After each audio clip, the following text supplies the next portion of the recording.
Physical attractiveness is extensively studied in departments of psychology. How big of a determinant of success is it apart from IQ or any of the other big 5 traits? That's tough one, because physical attractiveness is a very complex trait. It's also, for example, it's a marker of health, and of course health is a prerequisite for success. So you can't take attractiveness as a unitary dimension and measure it sufficiently accurately. Wait, I should back up on that. No one that I know of has taken physical attractiveness as a unitary concept, measured it accurately, and then pitted it against IQ and the big 5 to see to what degree it adds incremental validity to the prediction of long-term success.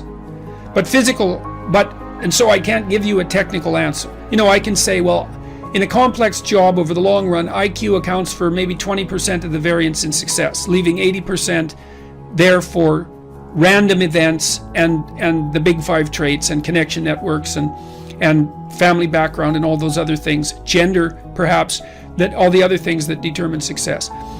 We know that people who are physically attractive, though, are given the benefit of doubt by other people. They benefit from the positive halo effect, and the positive halo effect is the propensity of people to assume good things about someone if there is one outstanding thing about them that's easily evident, that's good. And so if you stand up straight with your shoulders back, so that's rule 1 in 12 rules for life, then people are going to see you as more attractive. If you're symmetrical, you're more attractive. If you're thin but not too thin, you're more attractive. And then there's like good skin and good teeth and good hair and all of those things, and proper proportions and youth, and there's a whole slew of things that feed into that. If you are characterized by a plethora of those features, then people are also going to assume that you're more competent and more worth having around, let's say. But the problem is that you are. So separating out the attractiveness from the things the attractiveness is correlated with is very hard. That's why you have to do multivariate analysis. That's multivariable analysis in any complex social science, because a lot of these traits overlap. So, but you can there's some things you can do about that. Postural adjustment is helpful. To work out with weights, that's extraordinarily helpful. That improves your posture and makes you more confident, and you can dress reasonably well and intelligently, and all of those things to help yourself capitalize on whatever attractiveness you can muster.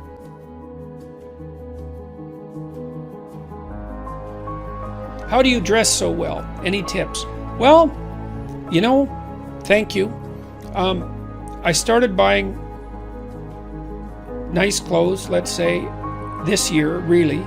I had some decent suits before that. I did some research online to find out who good suit manufacturers were. You can look that up. But before this tour, I went and talked to a good tailor, expensive place. I felt terrible spending so much money on clothing. But I felt that if I was going to go talk to, it's been 200,000 people, that I was going to do it right, and I was going to invest in some decent clothes. And even though it hurt my cheap Northern Alberta soul to do it, it was definitely worth it. So you go talk to someone who knows what they're doing. Go talk to an actual tailor, and you can do some research online. There's lots of resources online that are devoted to helping men figure out how to dress. 3-piece suits look really good. I've got them tailored and fitted, so they're not bespoke suits. They're off the rack, but they've been tailored, and that makes a big difference. All the subtle things that tailors do, they tuck it in around the waist, they cut it to your body, all of those things help. It's really good to have a good pair of shoes, a couple of nice ties. I learned how to tie a full Windsor knot recently, and that actually helps. You don't want your tie to look too skinny.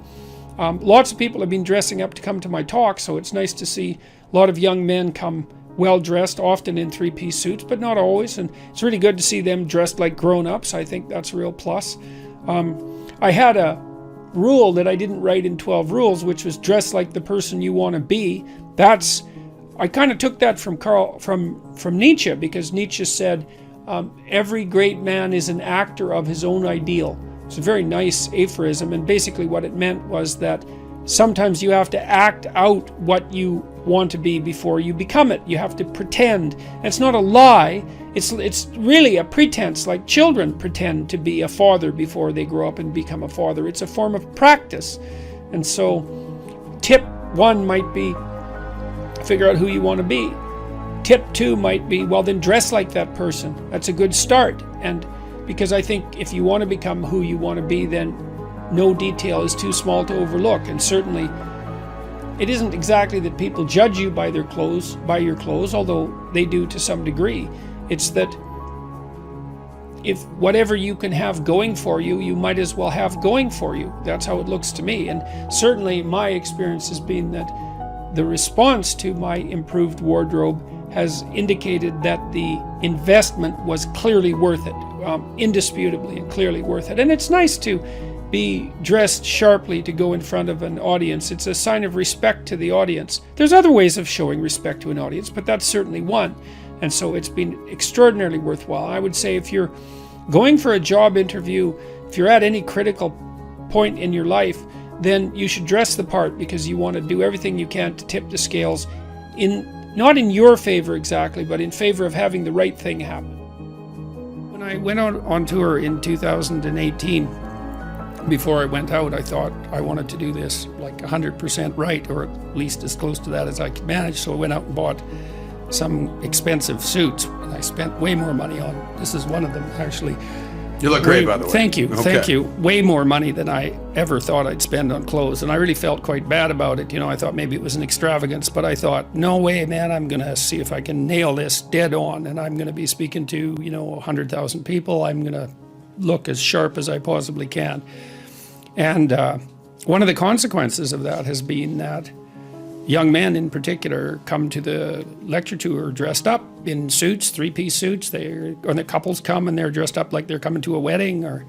So that's really something. And why do you think that is? Is it because you set that they're standard? sick of acting like kids. Okay. Our whole culture pushes the idea that teenage life, or even childhood for that matter, but teenage life is some sort of pinnacle, and then everybody dresses down so they look, especially men, they look like overgrown 10-year-olds, and there's something extremely demeaning about that. And so to provide people with the opportunity to dress up in a classic manner and to look like adults, to present themselves in that manner, there's something very attractive about that, because we haven't done that in our culture. That's been, I would say, downplayed in importance or for certainly since the 1960s. Who's to blame for that? Because you recall, anytime you would fly in an airplane, if you see old school pictures, people would dress in 3-piece suits to go on an airplane. This is in the 60s, I assume.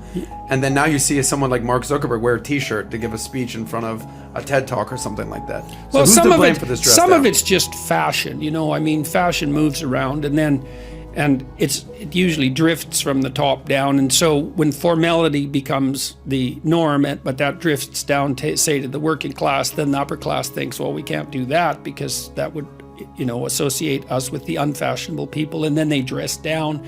And so then that drifts down the hierarchy. And so there's some of it's just fashion, but a lot of it too is this idea that this sort of reflexive, rebellious attitude that anything that violates traditional norms, or even anything that's associated with patriarchal oppression and adulthood, is to be eliminated in favor of what's hypothetically a more free individuality. But it's not, because everybody looks the same. I was in Washington 4 or 5 years ago, maybe longer than that. It's probably longer than that, when I first went in the summer. And one of the things that really struck me, all these people wandering around these great monuments, is all the men looked like overgrown 10-year-olds. They looked exactly like their kids, except they were bigger. They looked like they'd been inflated with a bicycle pump. And I thought, this is weird that adults are dressing like children.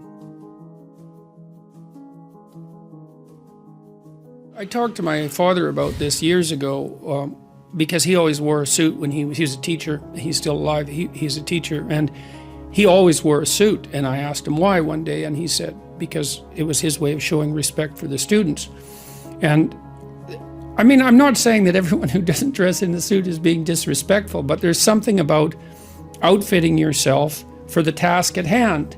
And there's also something about attempting to put some effort into putting your best foot forward.